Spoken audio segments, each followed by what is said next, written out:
बिस्मिल्लाहिर्रहमानिर्रहीम। मोहम्मद सरफराज इकबाल फिर दोस्तों की खिदमत के हाजिर है जी। महकमा ज़राअत हुकूमत पंजाब कने जी, हुकूमत पंजाब ने काश्तकारां दी सहूलत वास्ते जिथे मुख्तलिफ हालात दे के स्कीमां कड्डियां, उत्थे एक बीमा जिहड़ा ना जी फसलों का फसलों वास्ते वो स्कीम चलाई है। जी जी साडे कोल ज़राअत इंस्पैक्टर तहसील ज़राअत ऑफिसर ज़राअत ऑफिसर नू सफदराबाद हाँ जी जनाब नूरुल अमीन साहब बहुत अच्छे बंदे जी। अरसे बाद मैं देखे कोई ज़राअत ऑफिसर अपनी टीम के नाल कल्ले कल्ले पिंड जाते आ और हफ्तावार मीटिंगां हर पिंड के विच करदे, कई जगह ते 2 हफ्ते बाद भी, लेकिन पूरी इलाके में करदे जी कवर। नूर साहब सलाम अलैकुम। वालेकुम सलाम जी। बीमा पॉलिसी जी दस रहे हैं, इस वेले साडे भी इत्थे आए हैं और लोगों को फार्म फिल करवा रहे हैं। की एलिजिबिलिटी है, तरीक़ेकार दसो जरा। अच्छा जी, बिस्मिल्लाहिर्रहमानिर्रहीम। हुकूमत पंजाब ने ज़रई एमरजेंसी प्रोग्राम के तहत जिथे ज़रई इंप्लीमेंट्स दूसरिया स्कीमां का ऐलान किया, वो नाल किसानां दी फलाह बहबूद वास्ते पंजाब फसल बीमा प्रोग्राम रजिस्ट्रेशन 2019 का इजरा भी किया वा। वो वास्ते जिस तरह अपने इंश्योरेंस पॉलिसियां होंदियां इंसानां दियां कर दिया महकमा इंश्योरेंस पॉलिसी वाला, इस तरह ही फसलों की इंश्योरेंस भी हुण होया करेगी।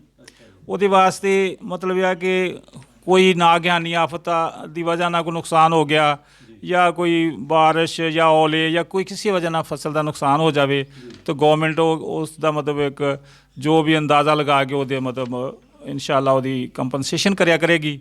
ये मैं तो कहना एक बड़ी अच्छी खबर आ, बड़ा मतलब जिमीदार लिए एक सपोर्ट प्रोग्राम आ। हाँ जी, पिछले साल कणकां बर्बाद हुई, चंद साल जी जी औले ऐहन चंद्रा गड़े जी, को आंधी आ गई या बारिश आ गई या ओले आ गए तो वो अग लग जाती, कोई मसला भी हो जाता। मसला ना होवे, अगर होवे ते इंश्योरेंस होना बहुत अच्छी है जी। ये जिमीदारां नूं रिक्वेस्ट कर रहे हैं असीं कि अपने सारे जिहड़े जिमीदार हो रजिस्टर होवो तो यह फार्म पुर करके सानू मतलब है कि जमा कराओ दफ्तर, ताकि तुहाडे बीमा पॉलिसी विच शामिल तुहानूं कीता जावे। बहुत मेहरबानी। हाँ जी, है जी ये वास्ते जी अगर मालिक आ तो ओदी फर्द लगेगी। हाँ जी, तो नाल एक ओदा बयाने हल्फी भी लगेगा। ये वास्ते घट तो घट कोई कंडीशन नहीं, वध तो वध भी नहीं गी। ये ठेकेदार भी दे सकता वा, अगर ठेकेदार देगा तो फिर वो तस्दीक जिहड़ा ना मतलब मालिक करेगा। हाँ, वो तस्दीक करेगा कि मेरा मज़ारा ठेकेदार है। ठेकेदार की तस्दीक मालिक करेगा। हाँ, अगर मालिक आ तो फर्द देगा, स्टाम्प बयाने हल्फी देगा ना ये बारे। हाँ जी, हाँ जी, शनाख्ती कार्ड की कापी तो लाजमी है ना जी, हुण वो तो बहुत जरूरी है। नहीं जी, उस तो इलावा कुछ नहीं जी जी। हाँ जी, फायदा जी ये। हाँ, इस तो इलावा जी साडे गंदम का पैदावारी मुकाबला आ रहा वा।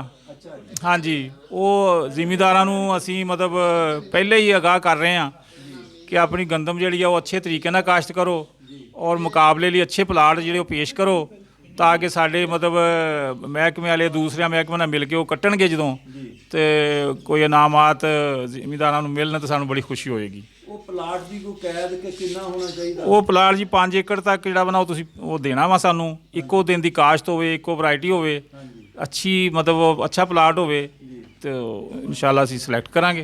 5 एकड़ तक प्लाट हो जी जी, इक्को वैरायटी हो। हाँ जी, इक्को दिन की काश्त होवे। इक्को दिन की काश्त होवे जी जी। ਉਹਦੇ ਵਿੱਚ ਵੀ ਹੈ ਮਾਲਕ ਨਾ ਮਾਲਕ ਠੇਕੇਦਾਰ ਦਾ? ਉਹਦੇ 'ਚ ਮੇਰਾ ਖਿਆਲ ਨਹੀਂ, ਮਾਲਕ ਅਜੇ ਕੰਡੀਸ਼ਨ ਨਹੀਂ ਆਈ, ਉਹ ਜੇ ਉਹ ਆਣੀ ਆ ਪੋਲਿਸੀ ਅਨ ਕਰੀਬ ਆ ਜਾਏਗੀ, ਉਹ ਵੀ ਉਹ ਪੂਰੀ ਤਰ੍ਹਾਂ ਆਗਾਹ ਕਰਾਂਗੇ ਫਿਰ ਅਸੀਂ। ਇਹ ਤੁਹਾਨੂੰ ਕਦੋਂ ਤੱਕ ਦੇ ਦਈਏ ਜੀ? ਇਹ ਸਾਨੂੰ ਜਦੋਂ ਆਈ ਫਿਰ ਅਸੀਂ ਤੁਹਾਨੂੰ ਦੱਸਾਂਗੇ ਕਿ ਹੁਣ ਆ ਗਈ ਆ ਤੇ ਫਿਰ ਉਹ ਇਨਸ਼ਾਅੱਲਾ ਸਿਲੈਕਸ਼ਨ ਹੋ ਜਾਏਗੀ ਉਹਨਾਂ ਦੀ। ਜੀ ਬਹੁਤ ਬਹੁਤ ਸ਼ੁਕਰੀਆ ਜੀ। ਸ਼ੁਕਰੀਆ ਜੀ, ਮਿਹਰਬਾਨੀ ਤੁਹਾਡਾ, ਤੁਸੀਂ ਤਸ਼ਰੀਫ ਲਿਆਏ ਆ ਸਾਡੇ ਕੋਲ ਕਾਸ਼ਤਕਾਰਾਂ ਕੋਲ। ਨਹੀਂ ਤਾਂ ਅਸੀਂ ਤਾਂ ਅੱਜ ਤਾਂ ਇਹ ਸੁਣਿਆ ਮੈਂ ਮਹਿਕਮਾ ਜ਼ਰਾਅਤ ਮਹਿੰਗੀਆਂ ਮਹਿੰਗੀਆਂ ਗੱਡੀਆਂ ਦੇ ਉੱਤੇ ਹੂਟਰ ਲਾ ਕੇ ਆਪਣੇ ਦਫ਼ਤਰਾਂ 'ਚ ਬਹਿ ਕੇ ਚਲੇ ਜਾਂਦੇ ਆ, ਤੁਸੀਂ ਤੇ ਖੇਤ ਖੇਤ ਜਾਣ ਡਏ। ਅੱਲਾਹ ਤਾਲਾ ਤੁਹਾਨੂੰ ਸਲਾਮਤ ਰੱਖੇ। ਸ਼ੁਕਰੀਆ ਜੀ, ਮਿਹਰਬਾਨੀ ਜੀ, ਸ਼ੁਕਰੀਆ।